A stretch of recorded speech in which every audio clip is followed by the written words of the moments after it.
Hi class and welcome to Macroeconomics. This is the intro. So what I would suggest you do before you start is to download the first interactive note-taking guide, because as you go through this PowerPoint, and you can watch this as many times as you like, you will be able to take notes. Now you can also take them using your reading material, which would be located on Cengage, and the instructions on how to access Cengage are also on Engage under the Mind tab.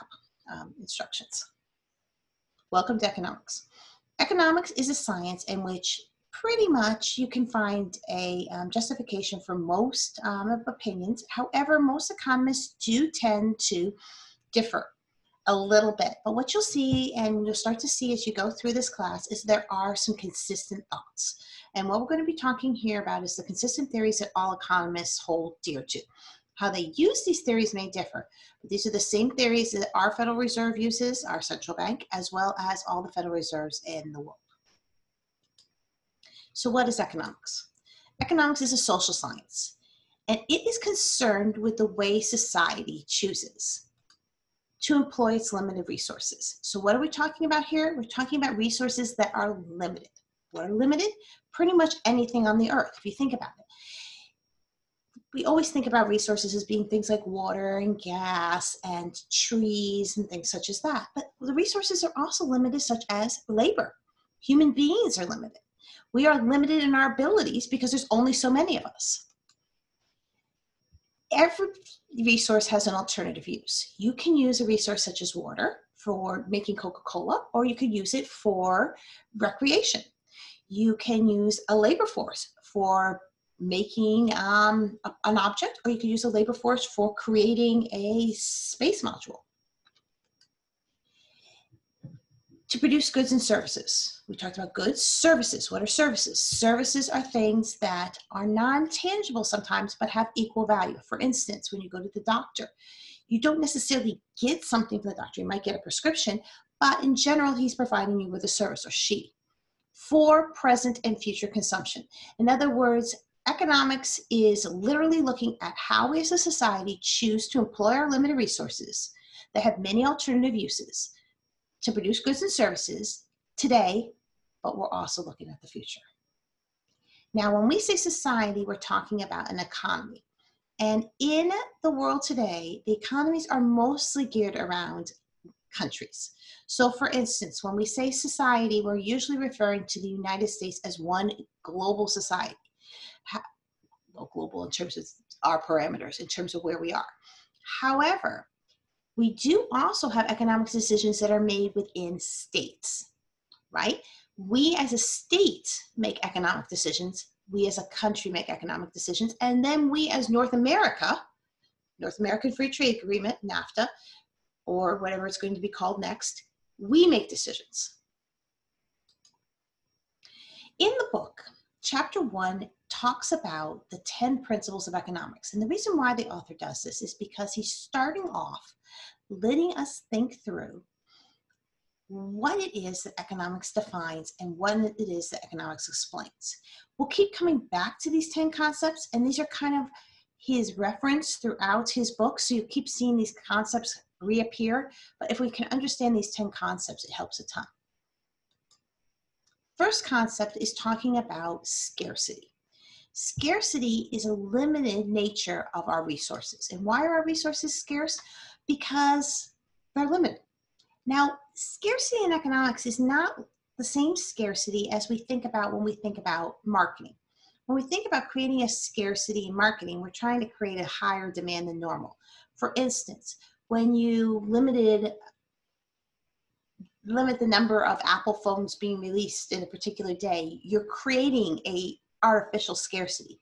But what we're really talking about in economics is literally the limited nature of our resources, how much water we have. Economics is the study of how we manage those resources, how people decide what to buy, how much they want to work, how much they want to save, how much they want to spend, how firms decide how much to produce, how many workers are they going to hire.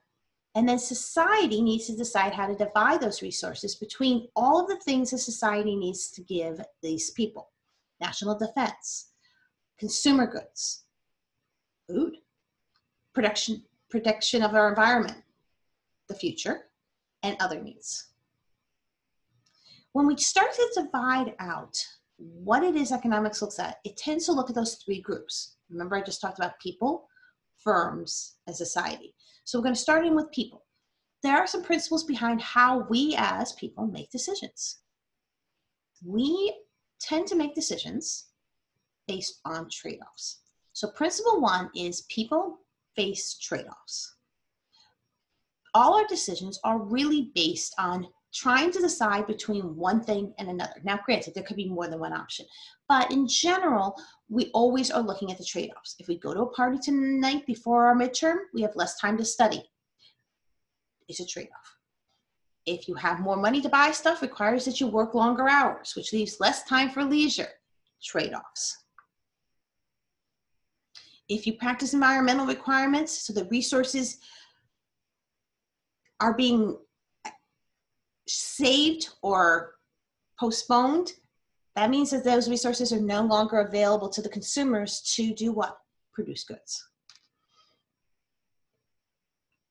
So society, when we look at trade-offs, we have to look between efficiency and equality, because every trade-off we make may be very efficient.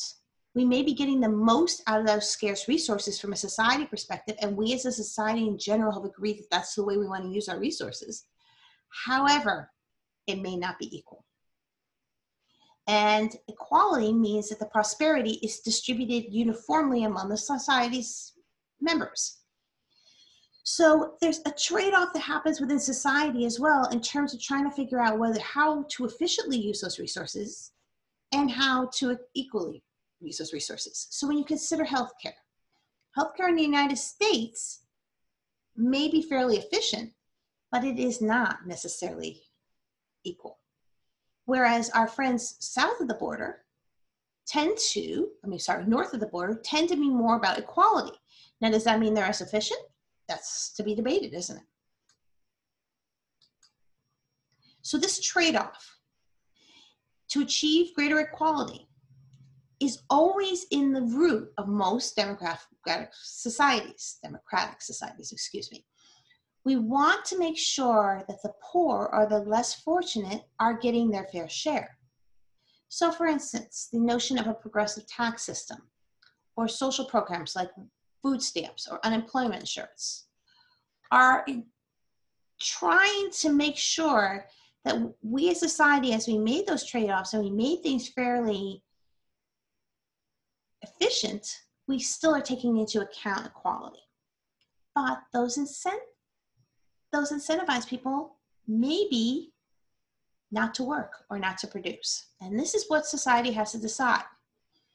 If you think to yourself, I'm not going to work if the money's going to somebody else, then what it's doing is it takes everybody's situation and it starts reducing the economic pie that's available to the society. So we have to balance all of this together. And this is where economics is really fun, but also really frustrating, because we have to make sure that everyone is treated as we think as a society they should be. And yet we don't want to de-incentivize anybody from participating in society because they feel as though maybe their share's being given to somebody else, or maybe they feel as though they're never going to get their share. So we have to play around with those to make sure that they really do come across. So people face trade-offs. We face trade-offs, and that's the principle number one. Principle number two is the cost of something is what you give up to get it. Now, when you think of cost, you always pretty much, and if you're like me, you think about money until I took economics. But it's not. It's about making decisions. And when we make a decision, we actually are comparing the cost and benefit of all those alternative sources that we can look at. So an opportunity cost is a measurement that takes a look at the opportunity, the cost of any item is whatever you give up to obtain it. That's called your opportunity cost, because you gave up that opportunity. It is the best way to remember it. So it's the relevant cost of making a decision. So here's some examples. The opportunity cost of going to college is not just the tuition, because of course it does cost you physically tuition, the books, the fees, but also the fact that you had to forego maybe some wages you might have earned had you not gone to college. If you go see a movie, you give up obviously the price of the ticket, but your opportunity cost is the value of the time you spent at the movie theater. What else could you have done with that time? That is the second principle. The third principle is all about rational people. Now, you may never think about that and say, oh my gosh, no one's rational. But economically, in general, people are rational.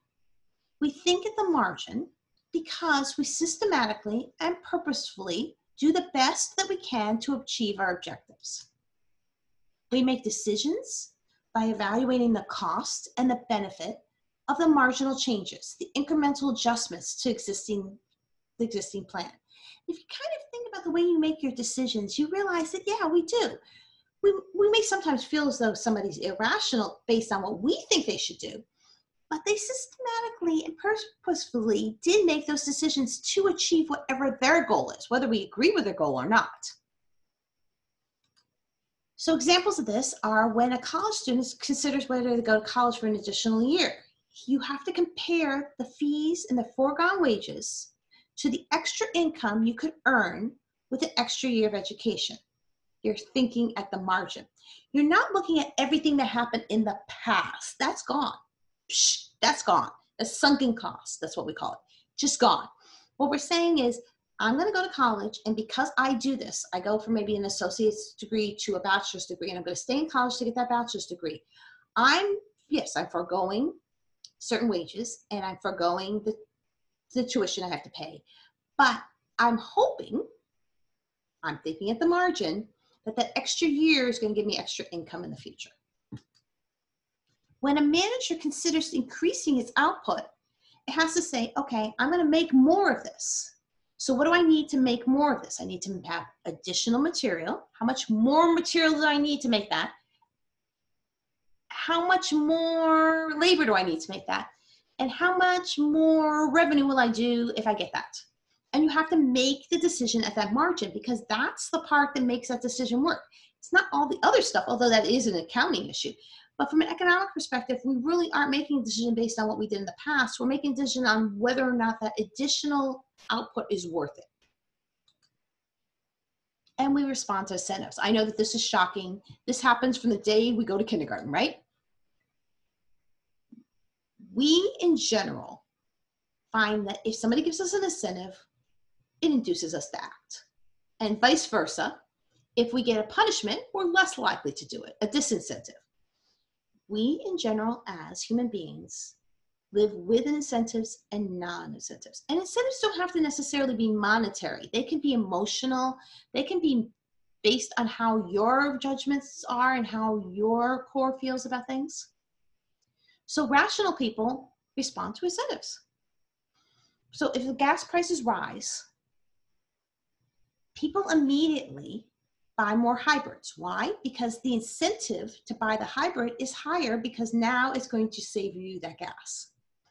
And they're going to buy less of the things that use that gas.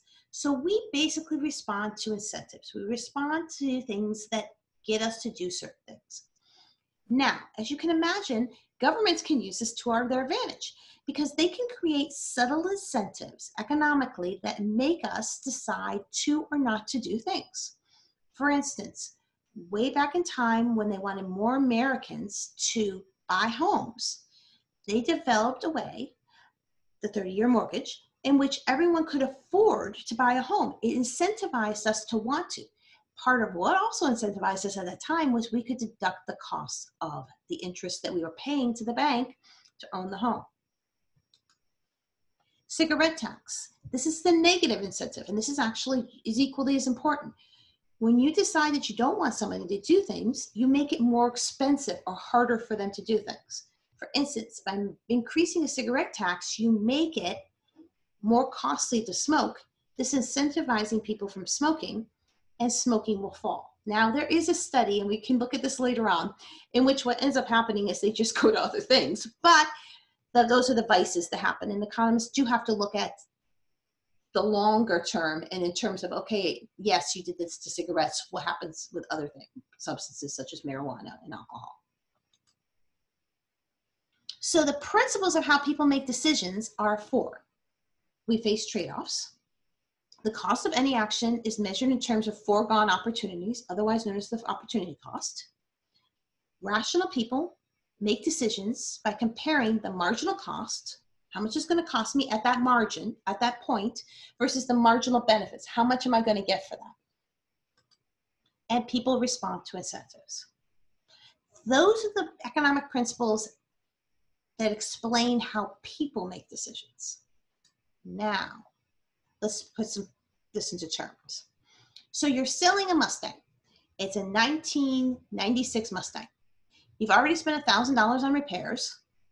At the last minute, transmission just gives out. You can pay $600 to have it repaired or sell the car as is.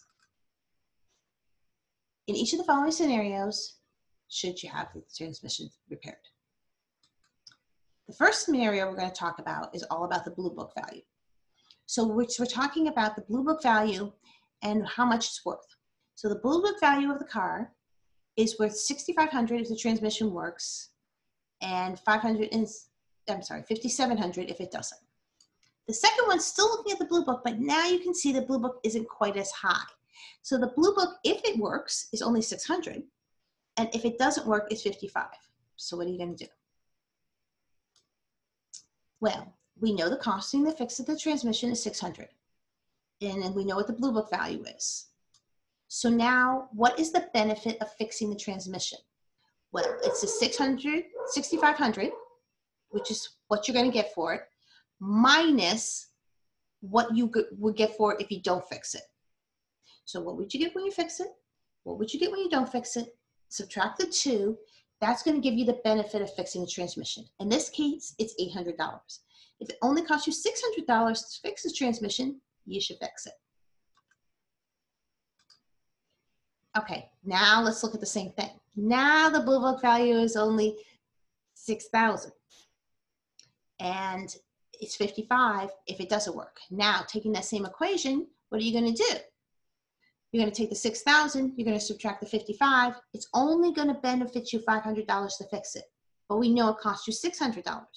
So now what are you doing? You're not going to pay. So we are looking at the margin. It doesn't matter how much you paid in the past to get the car repaired. What matters is whether you should make that decision. What is the marginal benefit? In the first case, $800 versus the marginal cost, $600. Is it worth it? Second case, your marginal benefit is only $500. Your marginal cost is $600. Don't fix it.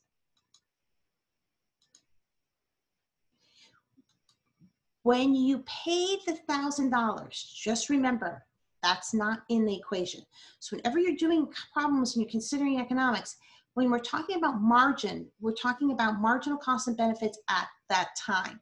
Things you did in the past do not affect your marginal costs and benefits. So, how do people interact? Well, people interact in such a way that trade makes us better off. I wish I had a rock. I wish I had a stick.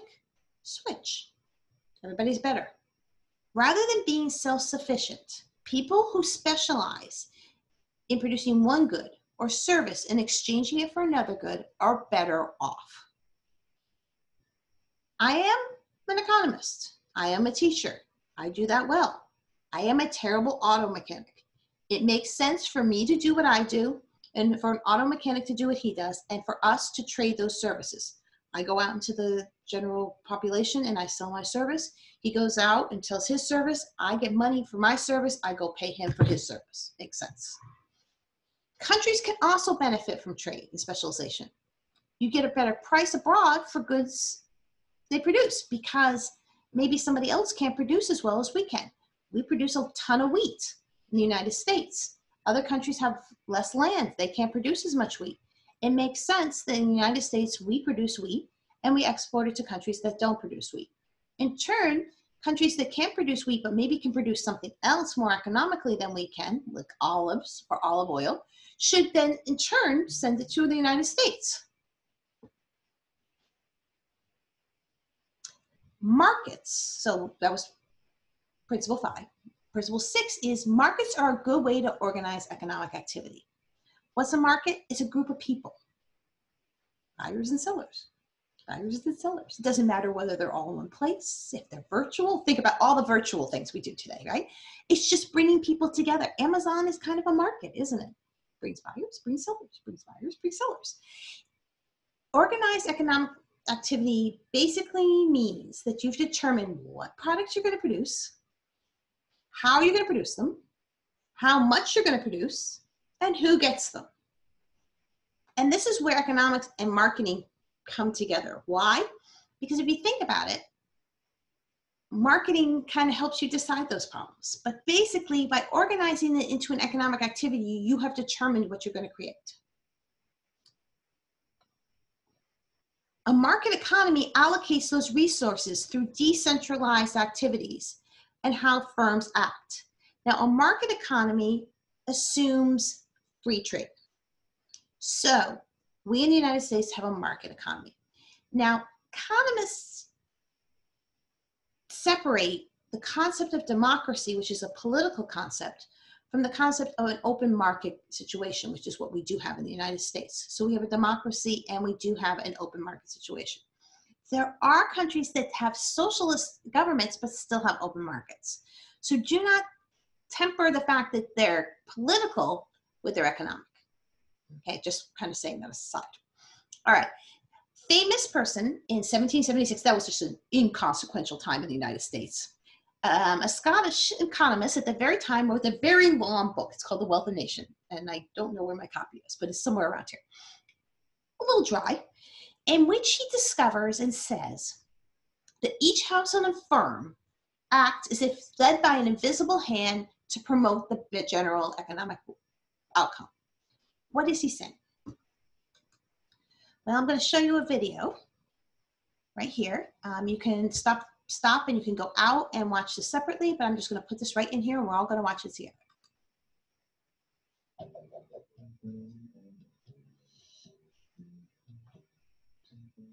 In the 18th century, Adam Smith used the metaphor of an invisible hand to describe how individuals making self-interested decisions can collectively and unwittingly engineer an effective economic system that is in the public interest.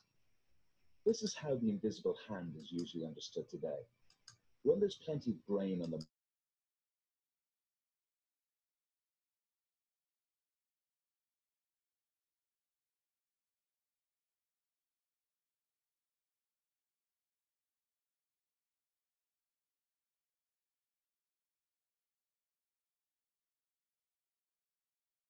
losses, buying wherever they can to get the best deal. But out of their self-interested choices in a free market, an efficient economy emerges. And this, allegedly, is superior to any system the state could produce. More recent enthusiasts of free markets, such as Friedrich Hayek and Milton Friedman, have invoked the idea of an invisible hand as an argument against restrictions on trade. Not everyone sees the invisible hand as benevolent, though. Those who are poorly paid or out of work as a result of its operations may feel that it is better described as an invisible boot.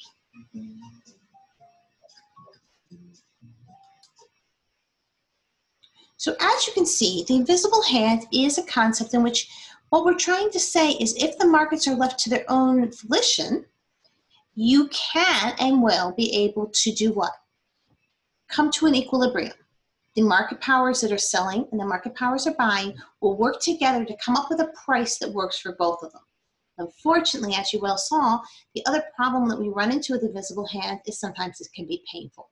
And because politicians have to be rehired on a regular basis, they don't really like that. So the invisible hand sometimes gets manipulated by government and other things. I did include the YouTube tie-in in case you didn't get to see that and you'd like to see that again. Oh my. That was not what I meant to do. Sorry about that. Let's get back to the PowerPoint.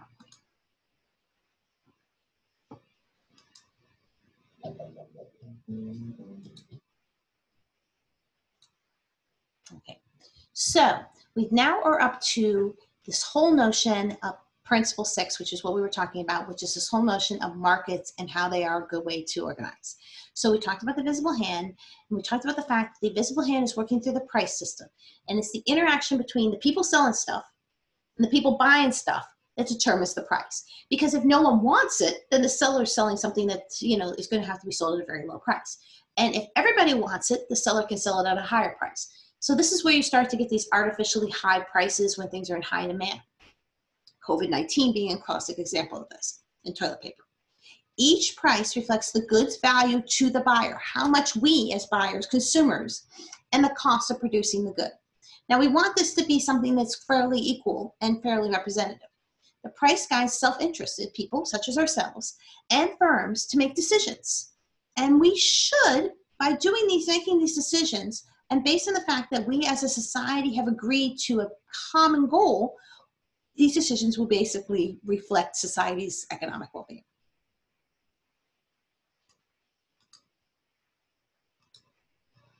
Governments.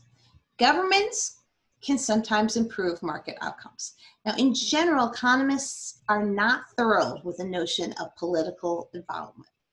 They would like, in general, for governments to stay out of economies. But in general, they do believe that the government has a role in things like property rights. Why? Because if you can't ensure that you have the right to own what you're producing, it's very difficult to get people to want to produce. So enforcement of things like property rights is so darn important. If you create a factory and you think you own the land, and then next week somebody comes and says, no, that's my land, and there's no way for you to have any recourse, what's the incentive to produce anything in a factory?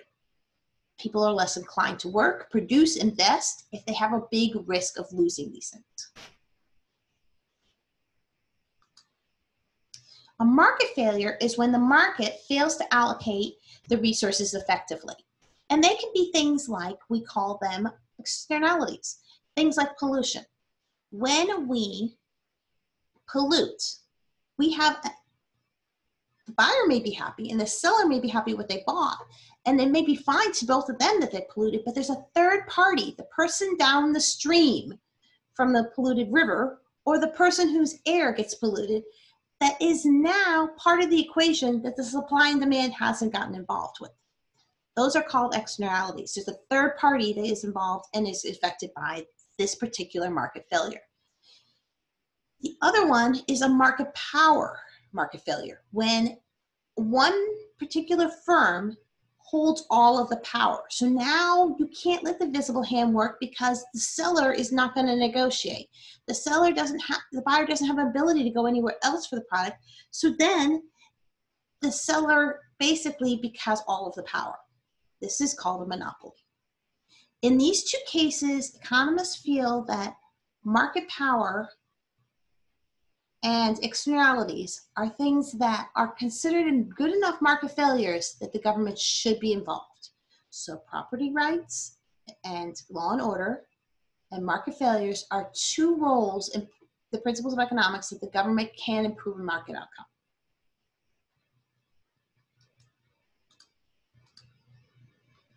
All right, so what have we done? We've done how people interact, and then how people interact with buyers and sellers. And now we're going to talk about how the economy as a whole works. Last three.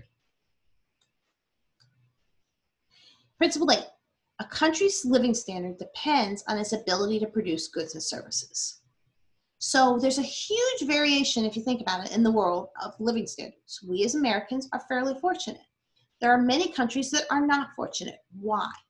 Because of our ability to produce goods and services. The average income in rich countries can be 10 times what it is in poor countries. Our standard of living right now is 8 times what it was 100 years ago. Our standard of living and our ability to produce goods gets to the term productivity. Productivity is one of the most important determinants on our ability to live and live well. It determines our standard of living. And productivity is the amount of goods and services produced per unit of labor. So usually a unit of labor is a person.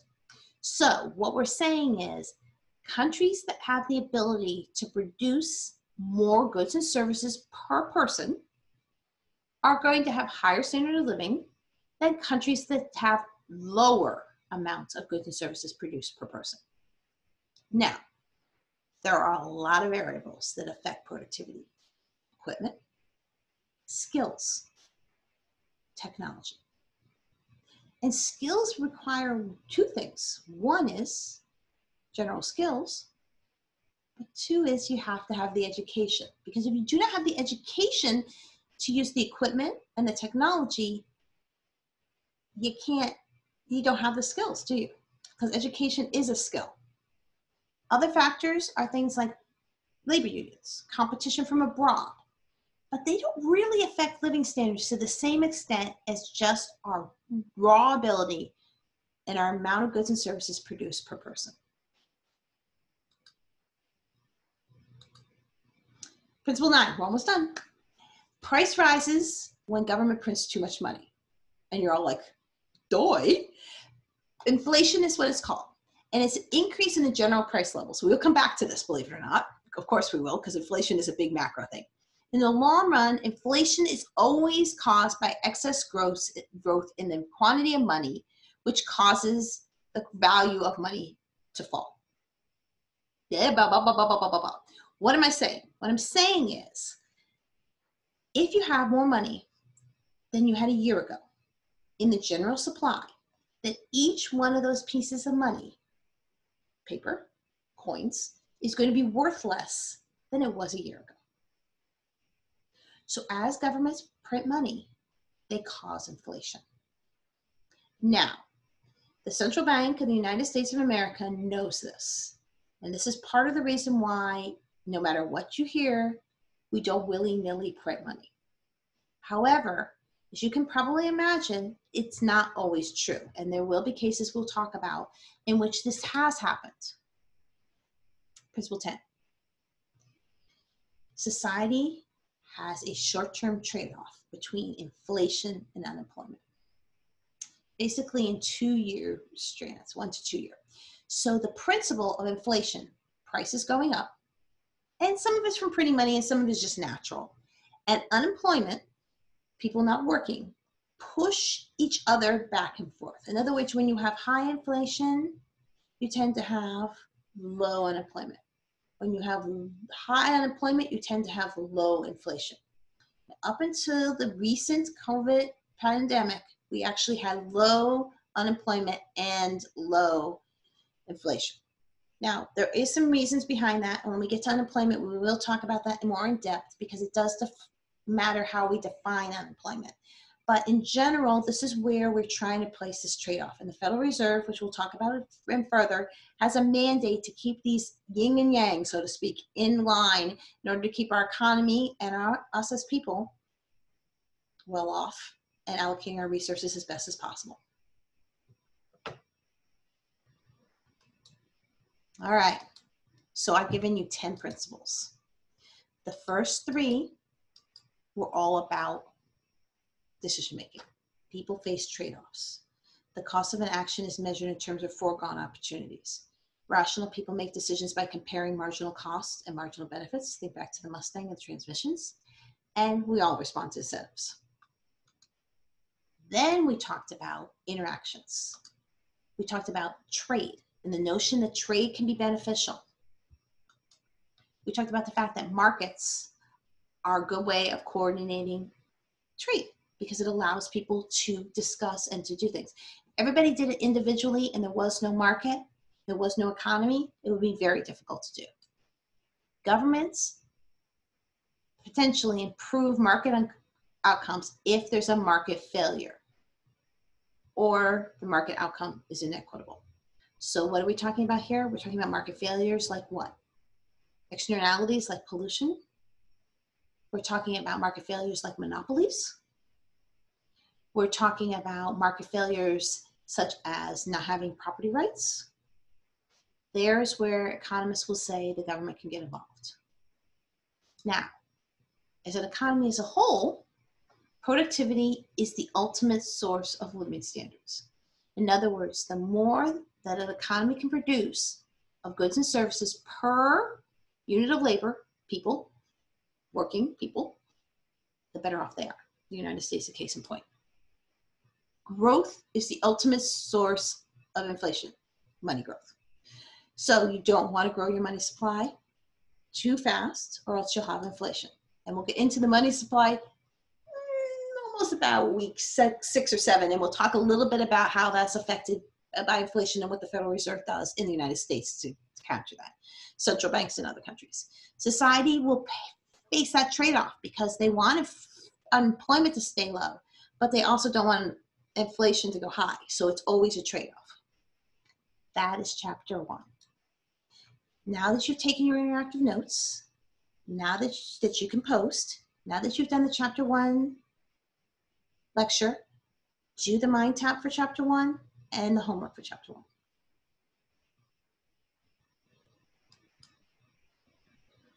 All right, guys.